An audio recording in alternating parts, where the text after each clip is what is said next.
Every year, the Assassin's Creed series struggles with the question of how strongly it should lean into its now convoluted lore. Assassin's Creed Syndicate chooses wisely and pushes a lot of that baggage into the background. That largely leaves it freed up to make the most of Victorian London and have fun with sneaking, climbing, and stabbing.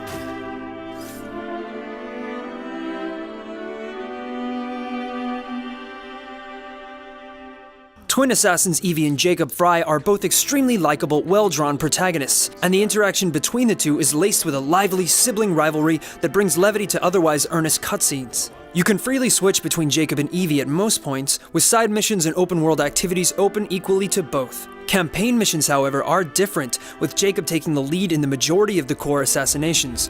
Unlike his sister, he isn't interested in exploring forgotten tombs in search of relics like a good assassin. He wants to liberate London from its oppressors, and to be blunt, Syndicate is a much better and more distinct experience for prioritizing those tasks. Despite being occasionally sidelined, Evie still has plenty of great moments. By the end of the 20-hour campaign, we felt like we probably spent more time with her overall in side missions. Given their differences, we were disappointed with how similar Jacob and Evie were to play. They each possess 3 high-level abilities designed around their supposed strengths of combat and stealth, but the vast majority are identical. In 1868, London was a bustling, heavily industrialized city, and its train stations and factories feel like a different type of place from those that Assassin's Creed has visited in the past. At first, I thought it looked pretty ugly, but it slowly yields its charms. This great city is also well represented in a mechanical sense.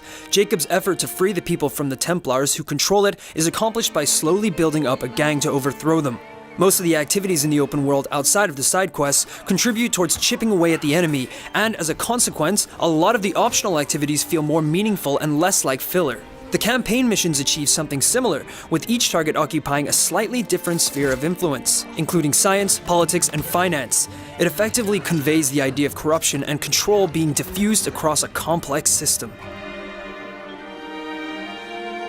Now, it all sounds rather serious, but Syndicate is also the silliest Assassin's installment in quite some time. From tracking down hallucinogenic orchids with Charles Darwin, to retrieving the lapdog of the Prime Minister's wife in the most dangerous part of London. Early on, you can dress Jacob up as Sherlock Holmes, don Cthulhu-inspired tentacle brass knuckles, and hunt down cult members with Charles Dickens. What's not to love about that?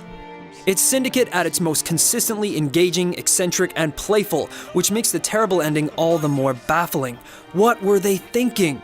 It's entirely at odds with what the story has been about, mired in the dense lore that it spends the best part of 25 hours trying its best to forget about. Inside the mostly entertaining and lively packaging, however, what you're being asked to do feels very familiar.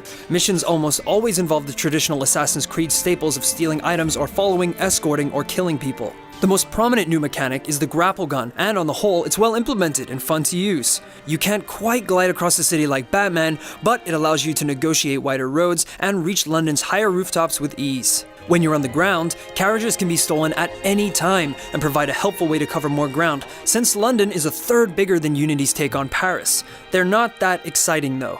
The latest iteration of Assassin's Creed Combat, on the other hand, looks fast-paced and attractive. It got a touch repetitive by the time we were through though, and we wish we weren't forced to kill so many well-meaning police. And if you're wondering if this is the year when Assassin's Creed finally fixes its long-standing problems with your character accidentally grabbing the wrong ledge or climbing the wrong wall, sadly it is not. But free running is as good here as it's ever been. Assassin's Creed Syndicate is the most fun that we've had with an Assassin's game since Black Flag. Apart from its ill-fitting conclusion, it never takes itself too seriously and delights in its strong protagonists, the rich possibilities of its Victorian setting, and a great new grapple gun. London really feels like a different type of city than has been featured in the series to date, and taking it back is great fun. For more on all things Assassin's Creed, stick with IGN.